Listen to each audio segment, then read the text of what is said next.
Então agora, né, já conhecemos aí os sintomas, os sinais, né, a maioria já consegue identificar, porque né, na verdade a escola é o lugar que primeiro identifica.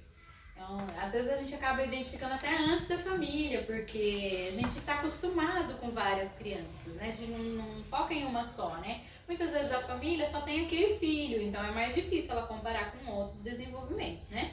Então a gente acaba percebendo melhor. Mas e aí? O que fazer, né? Diante de comportamentos desafiadores? Porque muitas vezes, como existe a dificuldade ali na comunicação, também pode acontecer uma dificuldade no comportamento, né? E aí o que fazer, né? Então, vamos pensar aqui, vamos chamar esses comportamentos de comportamentos desafiadores, tá? E aí o que eu tô entendendo com isso? Eu tô entendendo um comportamento às vezes de agressividade, impulsividade excessiva, ou então aquela coisa de gritar, né, fora do contexto. Então, isso que eu tô pensando, tá? Quando eu falo de comportamentos desafiadores. Então, né, vamos perguntar, né? Alguém, assim, só alguém, né, não sei, já aconteceu, já presenciou alguma situação de comportamento desafiador em sala de aula? Sim ou não? Só falem isso, sim ou não? Sim. Sim, a gente presencia muito, né? Acontece bastante, né? Independente de crianças típicas ou atípicas, né? Acontece bastante.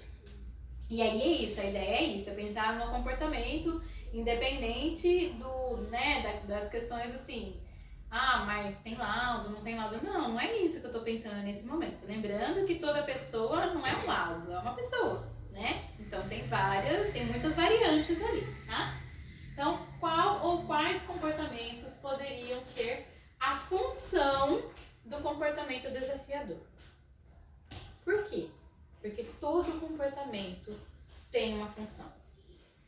Só o comportamento das pessoas atípicas tem função? Não, o nosso também. O nosso também. Aqui neste momento, todos nós estamos emitindo algum tipo de comportamento baseado numa função, né?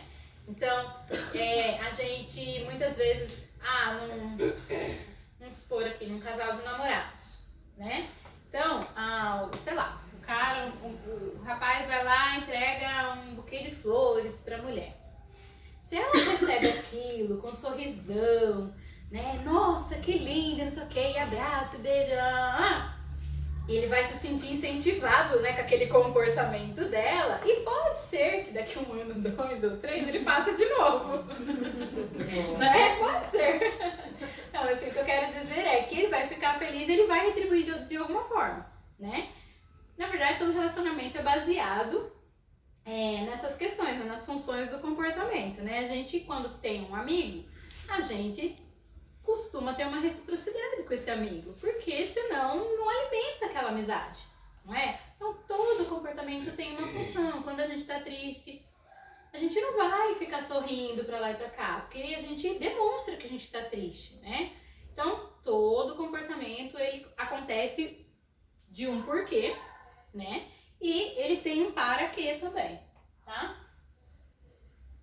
Então, na maioria dos casos, o comportamento desafiador é visto como uma forma de pedir ou comunicar um resultado preferido. Por exemplo, um acesso a brinquedos, alimentos, interação social ou interrupção de uma atividade desagradável.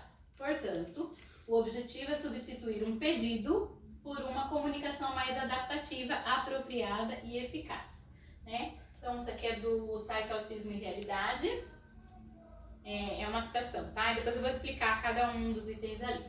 Então, uma reflexão. Toda pessoa com TEA, lembrando, TEA é autismo, né? Toda pessoa com TEA vai ter dificuldades no comportamento social? Sim, ela vai ter dificuldade no comportamento social, porque ela é TEA, né? Então, ela vai ter dificuldade mesmo, né? Porque se ela não tivesse essa dificuldade, dificilmente ela fecharia um diagnóstico de TEA, tá? Então, sim, ela vai ter dificuldade. Em diferentes graus, né? Em diferentes níveis, uma dificuldade maior ou menor, dependendo da situação, tá? Agora, isso não significa que toda pessoa TEA vai ser agressiva. Tem casos que isso pode acontecer devido a vários fatores que nós vamos conversar sobre, e tem casos em que isso não vai acontecer, tá? Porque o contrário também acontece, aquela pessoa que não reage. Isso também pode acontecer, tá? Isso também é um comportamento inadequado, né? Eu bato em você, você nunca reage. Eu bato em você, você nunca reage. É um comportamento normal? Não. É um comportamento inadequado, porque a gente tem um princípio básico da gente se proteger, né? Então, também não é um comportamento adequado. Então, tanto para mais quanto para menos acaba sendo inadequado, tá? Primeiro ponto, compreender que o comportamento é uma forma de comunicação. Se a gente falou lá atrás que a comunicação é uma parte muito difícil para a pessoa com TEA, então a dificuldade de comunicação também pode ser a causa de comportamentos inadequados, tá? Na verdade, ela vai ser a principal causa, tá? Principal mesmo. E quando eu falo comunicar, não é só no sentido de dizer que eu quero algo, mas no sentido de dizer que eu tô com dor, que eu tô triste, que eu tô mal, que aconteceu uma coisa desagradável, que você tá falando muito alto, ou que tá muito iluminado aqui, ou que não tá muito iluminado, enfim. É uma forma de comunicação, tá? Então, comportamento sempre é uma forma de comunicação. Por exemplo, você conta uma piada pra alguém, alguém vai rir. É uma forma de comunicar que a pessoa achou engraçado, gostou da piada que você contou. Então, é uma comunicação, tá? Exemplo, uma mordida pode ser uma demonstração de frustração, quando a criança quer uma coisa e não consegue pedir. Mas até aí, todas as crianças têm essa forma de comunicação inicialmente, né? Concorda? Por quê? Porque elas ainda não aprenderam outras formas de comunicação. No caso do TEA, como ele demora mais para aprender as formas de comunicação, então isso pode acontecer durante muito mais tempo. Então aquela mordida que normalmente vai fazer parte da faixa etária aí das crianças, tem mais ou menos o que, uns 2, 3 anos, no caso do TEA ela vai até, depende da criança, é claro, mas assim, ela pode ir até os 7, 8 anos, 9 anos, né? Se não for trabalhado isso em terapia, tá? Então, isso pode acontecer sempre que ela tiver uma dificuldade de comunicação, tá? Que mais? Mas o que a gente precisa pensar, esse comportamento de morder, ele pode ser o mesmo comportamento, morder, mas com diferentes funções, né? Então ele pode ser para fugir de uma demanda, de um desafio que eu não quero enfrentar. Ele pode ser para disputar um brinquedo. Ele pode ser porque não gostei de alguma coisa que fez. Ele pode ser porque eu tô com dor e não sei extravasar de outra forma. Então ele pode ser de várias, de diferentes causas, tá? Compreender o que provoca o comportamento disruptivo, eu também posso chamar o comportamento inadequado de disruptivo, porque, por exemplo, a nível de relatório, se eu coloco comportamento inadequado, a pessoa que pode não entender, o que é inadequado para você? Porque o que é inadequado para você pode não ser para mim, então é uma palavra muito subjetiva, inadequado. Por isso que eu prefiro usar disruptivo, tá? Quais gatilhos que provocam esse comportamento? Quando eu tô falando disso, eu tô querendo dizer assim, se você já percebeu de algo que provoca esse comportamento, sempre antes daquela criança ter uma crise, ocorreu algum barulho diferente. Então pode ser que seja por conta do barulho, daquele barulho determinado, específico. Buzina, sirene de ambulância, acontece muito também com o carro do ovo, enfim, alguns sons diferentes, né, diferenciados, que não são tão do dia a dia, assim, né, que acontecem, mas não tão do dia a dia, tá? Às vezes barulho de a colher no prato, que faz um barulhão, né? Quando é uma criança não faz tanto barulho. Aí às vezes a mãe fala, mas em casa ele não se incomoda com o barulho do prato e da colher no prato. Claro, porque quantos filhos você tem? Né? Você não vai ter 30 filhos numa sala comendo, né? Então é lógico que o barulho de 30 crianças comendo é diferente do barulho de 1, 2 ou 3 crianças comendo. Então vai ser muito mais. Então pode ser que seja esse o causador ali, o gatilho que gera essa crise. Depois que entra na crise é mais difícil de sair, tá? E é importante a gente conhecer o que provoca. Porque se a gente não conhece o que provoca, a gente não age na causa. A gente age só na consequência. Só na consequência a gente nunca vai resolver a situação, tá? Então é por isso que é importante pensar em tudo isso.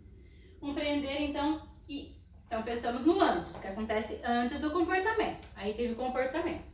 E o que acontece depois do comportamento? A criança queria um brinquedo. Depois que ela teve a crise, ela ganhou o brinquedo? Qual foi a consequência dessa crise? Porque é isso que ela vai entender. Aí eu chorei, me joguei no chão e eu consegui o brinquedo X. Então eu vou chorar de novo, me jogar no chão pra conseguir o brinquedo X. Porque eu consegui o que eu queria, né? Foi uma forma de comunicar. Eu não sabia falar eu quero esse, eu não quero aquele. Eu chorei, resolveu. Eu me joguei, resolveu. Eu bati, resolveu. Então eu vou fazer de novo. E de novo. E de novo. Não é o caso aqui que não é sala de fundamental, né? Mas assim, no caso, acontece muito no fundamental. Às vezes a criança tem um comportamento, tem uma atividade escrita, né? Que é óbvio que vai, dependendo da atividade, vai gerar um nível de desafio maior. E aí a criança vê aquilo ali e já começa a ficar nervosa, pensando, nossa, eu não consigo fazer, não consigo fazer, não consigo fazer. E começa a entrar em crise mesmo. Quando ela entra em crise, para não fazer barulho, chamar a atenção dos demais colegas, às vezes, muitas vezes, não sempre, mas muitas vezes o professor pode pensar assim, eu vou tirar ela da sala, porque daí eu consigo acalmar ela e tudo mais. Só que aí ela pode entender o contrário. Ela pode entender que toda vez que ela achar uma coisa muito difícil, ela vai fazer isso para sair da sala. E ela começa a fazer isso como fuga. Então ela está fugindo do desafio. Então ali, naquele momento, o objetivo dela não era chamar atenção, era fugir do desafio. A questão é que a gente sempre olha para essas situações como quer chamar a atenção. Nem sempre é isso. Então a gente precisa olhar com calma, com carinho para essa causa. Nem sempre é chamar atenção, às vezes é fugir de um desafio. Às vezes é fugir de um barulho. Às vezes, mas ele tá fazendo mais barulho ainda, mas ele não tem essa noção, entende? Então, né, não tem essa noção quando ele tá em crise, né? Então, porque eu descobri, por exemplo, eu atendi uma criança que ele tinha uma dificuldade muito grande, mas eu não tinha percebido, com reflexo das coisas, né? E eu, um belo dia, né, era o começo meu naquela escola, então ele era um aluno novo pra mim. Ele não era novo na escola, mas pra mim ele era novo. E eu fui com uma blusinha, eu gosto muito de blusinha de strass, brilhinho, essas coisinhas assim, né? Eu gosto bastante. E aí eu fui com uma blusinha assim, que tinha lá uns strazinhos, uns brilhinhos assim, sabe? Prateadinho. Então, conforme a luz, pra mim isso era imperceptível. Depois que eu comecei a me ligar que conforme a luz, ele brilhava mais, né? E o menino começou a ficar agitado. Entrou na minha sala, ele tava super bem. Entrou na minha sala, começou a ficar agitado. Eu falei, nossa, o que será que é? E eu tava de boa ali com a blusa, né? Ele foi na minha blusa e começou a tentar tirar os strass. Aí que eu entendi, é por causa disso. Mas demorou, isso daí já, né, tinha rolado já o atendimento todo, quase. Aí no outro dia, aconteceu a mesma coisa com... Tinha um espelho. E tinha a luz estava refletindo muito no espelho, né? Tava muito forte. E aí, por conta do posicionamento que eu coloquei o espelho, eu não tinha também me ligado. E aí, ele ficou muito nervoso, e era reflexo. E ele sabe falar, mas ele não soube me comunicar que era isso que estava incomodando. Por isso que eu falei, às vezes fala, mas não comunica, né? Depois disso, toda vez que ele ia na minha sala, eu deixava tudo, né, ele gostava de coisa escura, então eu deixava o mais escuro possível, não um breu, né, mas assim, não deixava tanta luz, e eu trabalhava com ele, eu nunca trabalhava com, como chama aquele papel laminado, nada disso com ele, porque ficava, assim, muito incomodado. Então, às vezes, são pequenos detalhes que a gente não percebeu que a gente tem que observar, tá? Por quê? Porque são gatilhos, se a gente elimina, porque, tipo, não é uma coisa que vai provocar prejuízo, né, eu não usar um papel desse com ele, né, daquele de brilho com ele, não vai gerar prejuízo para ele. Então tudo bem, é uma coisa que eu posso eliminar sem causar problemas para ninguém, tá? Então isso pode acontecer. E o que vai acontecer depois do comportamento? Ele vai ganhar o que ele quer? Ele não vai ganhar o que ele quer? O que vai acontecer depois? Tá? Então é isso. Às vezes quer um contato físico, né? Porque existe um mito que o autista não gosta de contato físico. Isso não é verdade, porque, como eu disse, não dá pra falar todo autista é isso ou todo autista é aquilo. Tem alguns que vão gostar, tem outros que não vão gostar, assim como nós também. Tem gente que não gosta muito de beijo, de abraço, disso, daquilo. E normal, tudo bem. Tá tudo bem, né? Mas assim, então isso pode acontecer. Às vezes ele quer um carinho, um abraço, mas não tá sabendo se expressar, né? Então a gente tem que pensar sempre no que vai acontecer. Outra coisa, quais ambientes que isso acontece? E aí eu não coloquei, mas eu vou acrescentar. Quem está no ambiente quando acontece? Por quê? Às vezes acontece com um e não sempre com a mesma pessoa. Será que essa criança está querendo realmente chamar a atenção desta pessoa? Será que ele está querendo comunicar que essa pessoa não está lidando adequadamente com ele? Será que ele está querendo algo que só aquela pessoa pode oferecer? Né? Ou será que aquela pessoa está cedendo quando não deve ceder? Isso também pode acontecer. Né? Então, a gente tem que observar isso. Nas relações familiares isso acontece muito. Faz birra com um e não faz com o outro. E isso até entre as crianças típicas. A gente vê desde pequenininhos, né? Muito assim, muito nítido. Faz com um, mas não faz com o outro. Por quê? O que esse um oferece que o outro não oferece? Né? Então, o ambiente e quem está, tá? E aí os comportamentos, eles podem mudar conforme as pessoas se adaptam ou conforme elas alteram as suas finalidades. O mesmo comportamento que tem uma função específica em uma situação pode ter um propósito diferente em outra. Então ele percebeu que no momento ele fez lá, se jogou, chorou, conseguiu alguma coisa. Ele pode testar esse mesmo comportamento para um outro objetivo. Se funcionar, opa, vai que rola, né? Aí vai lá e faz. Aí, não, essa aqui não deu certo não colou, então não vou usar mais essa estratégia. E não é uma coisa que ele faz conscientemente, olha como eu sou manipulador, eu vou manipular todas as pessoas do universo, pinque o cérebro. Não é. Não é nesse sentido, ele faz isso intuitivamente, tá? Testando mesmo, explorando mesmo. E aí compreendendo então esses comportamentos, né? Então, é basicamente o que eu falei, né? Então ele pode ter como função conseguir um objeto ou um resultado esperado, escapar de uma tarefa ou de uma situação que ele não quer fazer, exemplo, guardar brinquedos. Pode ser uma resposta à dor ou desconforto, né? Pode tentar obter o controle da situação numa situação de autodefesa, achar que é algo de uma situação de perigo e ele tentar se defender, né? Ficando mais agitado, mais agressivo muitas vezes. Então, essas podem ser as situações. Também pode ser para chamar atenção. Chamar atenção é uma coisa assim, ó. Pode ser positivo e pode ser negativo. Os dois chamam a nossa atenção. Vou de novo para a situação do namorado. Não estou carente, tá, gente? Não é por isso. Mas assim, vamos supor que às vezes você tá lá, né? Tipo, você tá na rotina sua do trabalho, nossa, tá com a cabeça a mil. E aí o namorado mandou um oi, você até esqueceu de responder e passou, né? Aí de repente ele já começa a brigar com você. Você vai dar atenção pra ele quando ele briga com você. Às vezes você não respondeu na hora que ele falou um oi, tudo bem, mas você respondeu quando ele começou a brigar com você. É uma atenção negativa, mas ele conseguiu. Ele conseguiu chamar a sua atenção.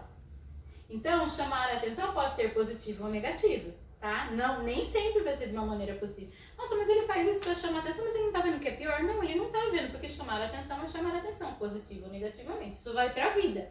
Não é pra pessoas típicas ou atípicas, é pra vida, tá? Sempre é assim.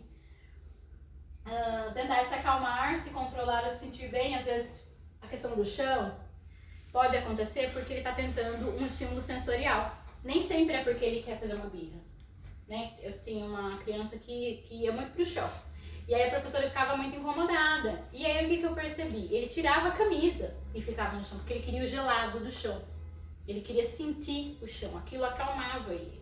Então quando ele estava muito nervoso, ele precisava ir pro chão. E ele ficava assim, tipo, forçando mesmo, no sentido de tentar se acalmar, né? É claro que tá super frio, eu não vou deixar a criança fazer isso, né? Mas se era uma situação, assim, que não era uma situação que acontecia com frequência também, né? Aconteceu uma ou outra vez, né? Se não tá causando prejuízo para a pessoa, não vejo um problema grave ali, mas o importante é a gente entender que ele não fez isso para chamar atenção, ele fez isso por uma questão sensorial. Então a gente diferenciar quando é para chamar atenção e quando é por uma questão sensorial. Porque se for uma questão sensorial, a gente pode oferecer uma outra forma dele se sentir mais confortável, de repente, entendeu? Então essa é a questão. Então você tá com calor, então vamos tirar a blusa.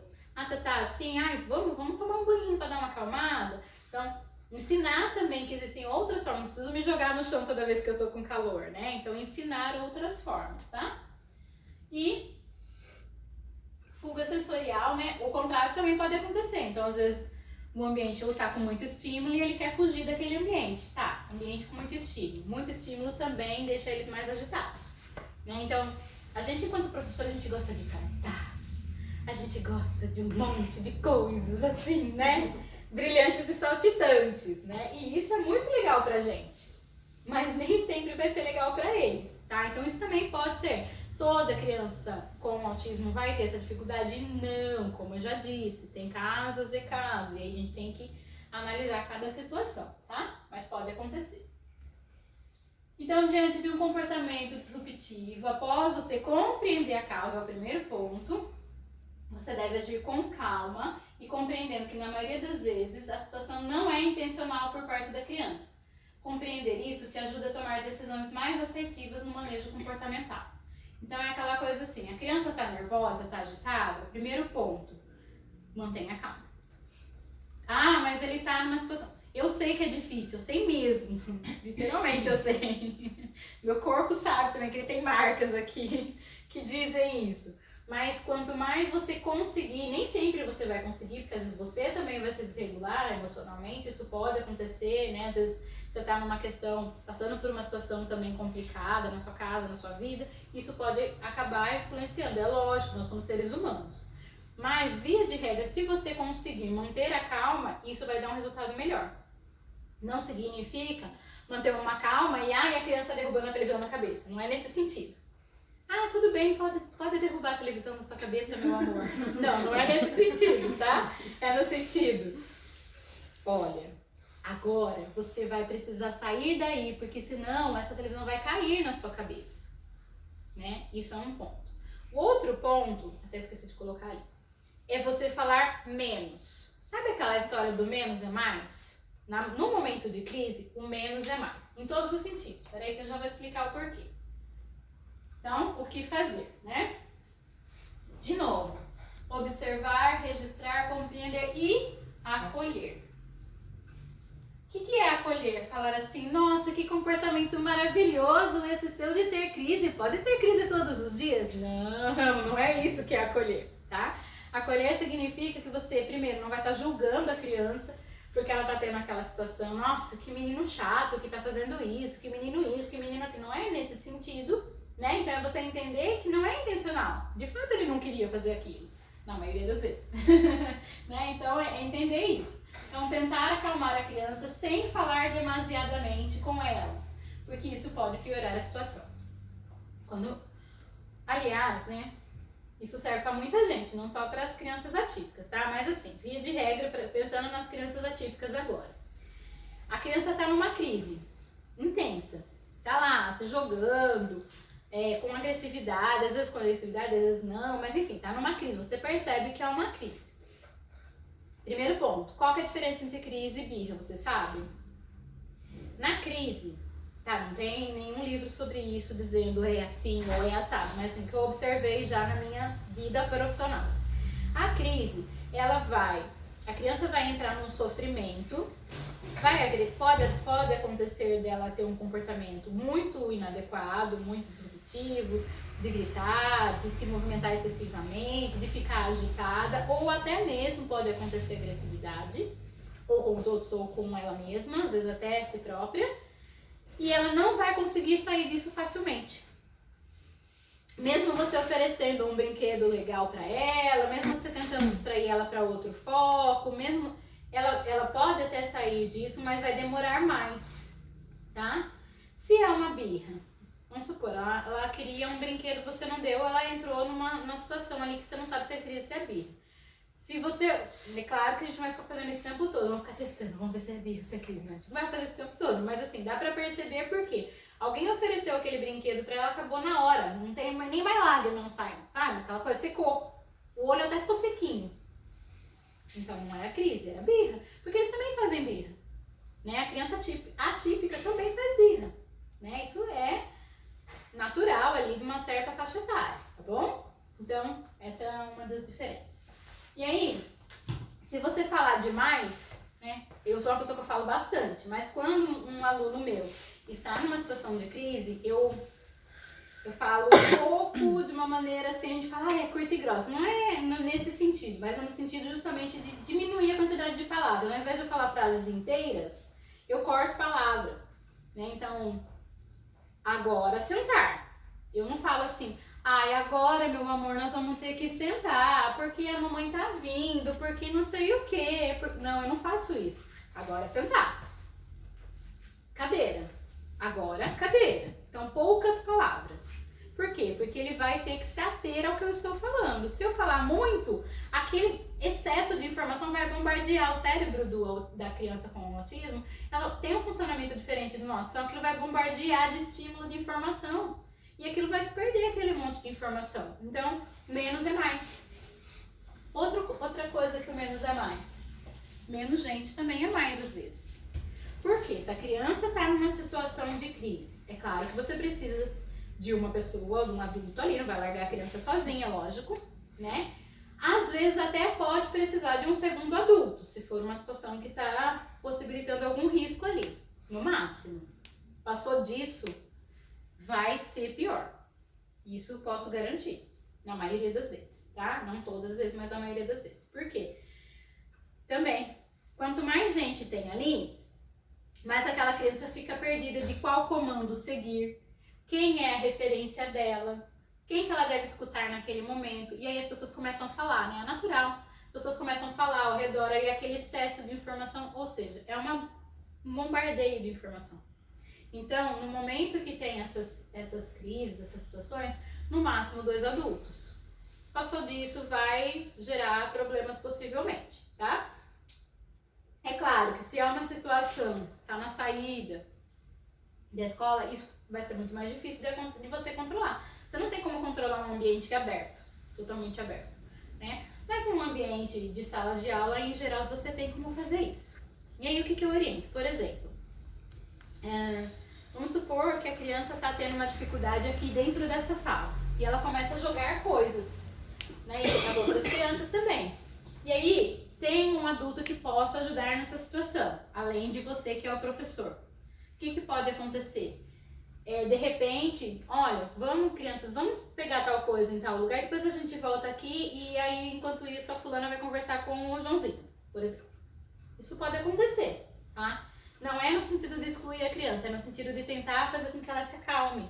Porque às vezes pode ser que justamente muita gente pode estar prejudicando, tá? Então isso pode acontecer, tá? E aí a gente também consegue controlar a questão da integridade física de todos, tá? Então isso pode ajudar. Sempre vai ajudar? Não tem receita mágica, né? Olha, sempre que você fizer isso, sempre que você colocar 2 copos de fubá, 1 copo de leite, não tem. Não tem. Com criança não tem receita mágica, mas existem coisas que a gente já percebeu, que já existem aí várias literaturas que falam sobre, que nos ajudam a pensar melhor sobre isso, tá? Tem um livro, até vou indicar para vocês, eu não trouxe, mas ele tem em PDF, é muito fácil de baixar, ele é, acho que, de domínio público.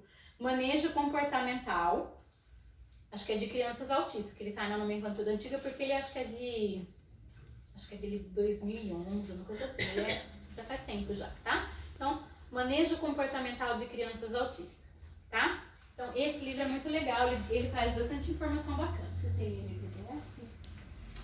Eu devo ter. Eu tenho tanta coisa no PDF, mas eu devo ter. Se eu tiver, eu já mando pra facilitar. Se você tiver. Porque eu acredito que ele seja de domínio público, então não tem problema, tá? Uhum. Comunique a família após o ocorrido sem realizar julgamentos ou críticas. Então não é aquela coisa de entregar a criança e falar, olha, hoje o Joãozinho se comportou muito mal, mãe. O que você anda fazendo em casa, hein? A gente tá julgando, percebe? A gente não tem esse direito, né? A gente pode conversar com a família, mas não nesse tom de julgamento, né? Olha, hoje o Joãozinho, ele tava bastante agitado, mãe. Se acontecer isso em casa também, você comunica com a gente, né? Pronto, já é o suficiente. Se tiver realmente acontecendo alguma coisa diferente na casa dela, ela já vai soltar ali, né? Ela já vai te dar essa informação, né? E conforme a gente vai criando vínculo com a família, eles vão se sentindo mais seguros para falar com a gente ou não, né? Então, é importante a gente não ficar julgando, tá? É importante a gente compreender que a criança em situação de crise, ela pode estar em sofrimento, né? É claro que ela vai muitas vezes causar uma dificuldade no ambiente, no sentido de, nossa, a gente não tá com dificuldade de lidar isso e aquilo, tudo bem, isso pode acontecer, mas não significa que ela não esteja em sofrimento. Ela não quer estar naquela situação. Ah, ele faz isso porque ele quer. Gente, de verdade. Não quer. Na maioria das vezes ele não quer, tá? Eu não estou falando de crianças mal educadas. Eu não estou falando disso. Eu estou falando de crianças que têm um transtorno neurobiológico. É disso que eu estou falando, tá? Então são situações diferentes. E com isso, né, ela está em sofrimento e com isso vai causar aí várias situações inadequadas para ela mesma e para os outros, porque ela coloca em risco muitas vezes ela mesma, né? Mas ela precisa de ajuda para se acalmar e sair dessa situação, ou seja, para se autorregular. E você, como adulto da situação, pode e deve ajudar aí nesse processo, tá?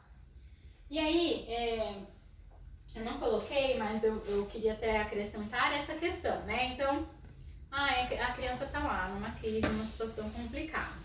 O que a gente pode fazer?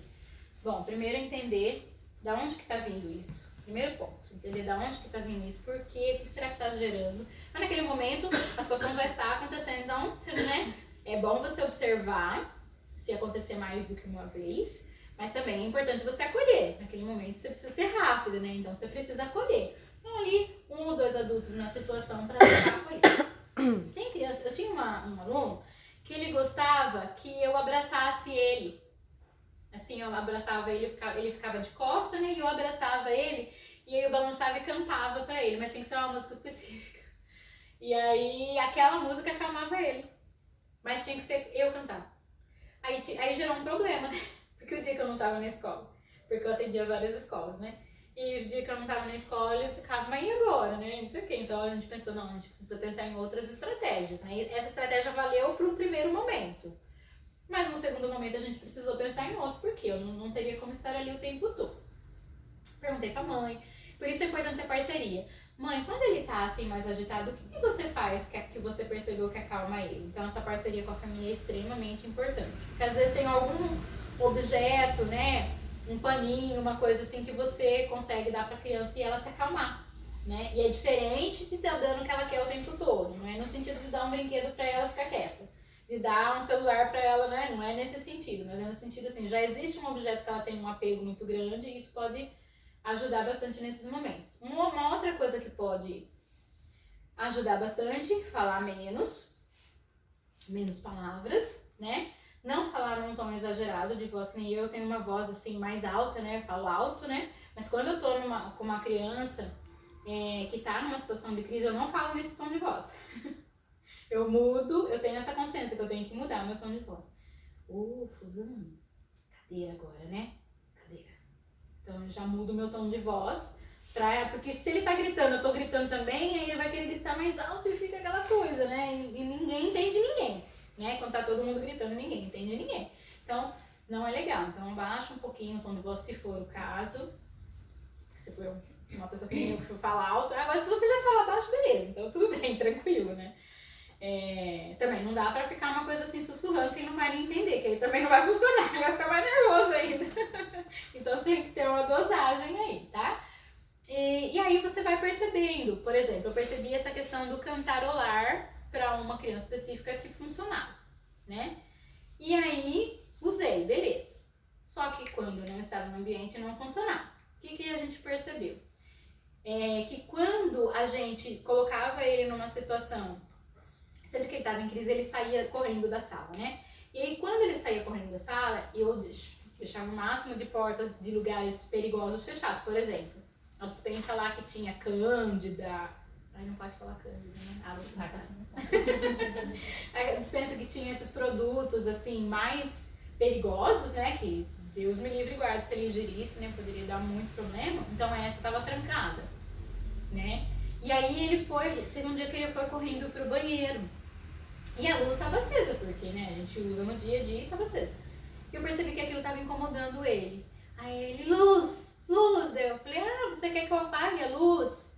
Eu não consegui explicar, apaga a luz, mas ele conseguiu falar luz. O que eu fiz? Apaguei a luz. E aí o meu primeiro impulso foi de entrar no banheiro. Ele não queria que eu entrasse junto. Ele queria ficar sozinho. Ele queria se acalmar sozinho. E eu queria entrar, porque eu tava com medo que ele se machucasse, aquela coisa.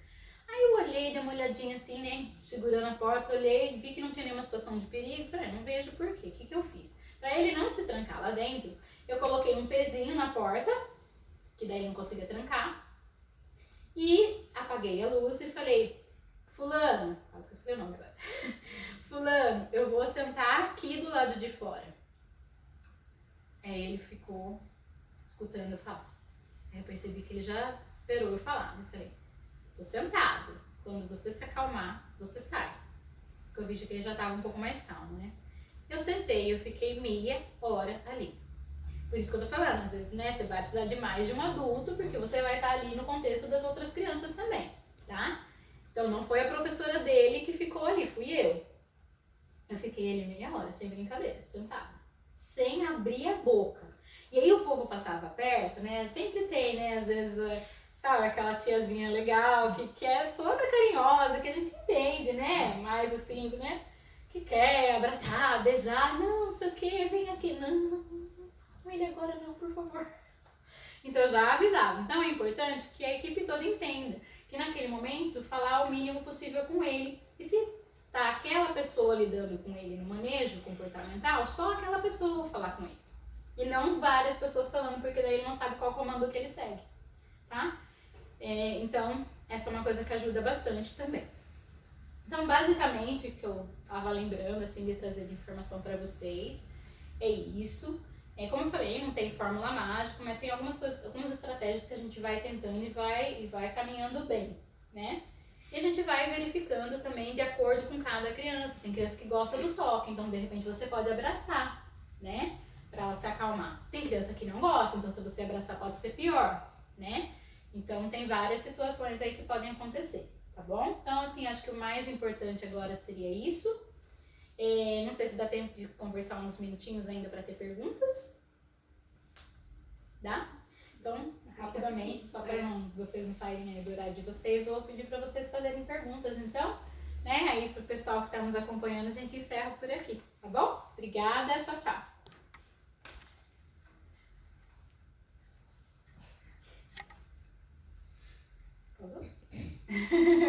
Porque senão, né? Vai que vocês querem fazer uma pergunta e sai ali, não dá certo. Então pronto, agora vocês estão livres. Okay, deixa eu só fazer uma observação rapidinho. Que uma coisa que eu não queria que saísse ali, porque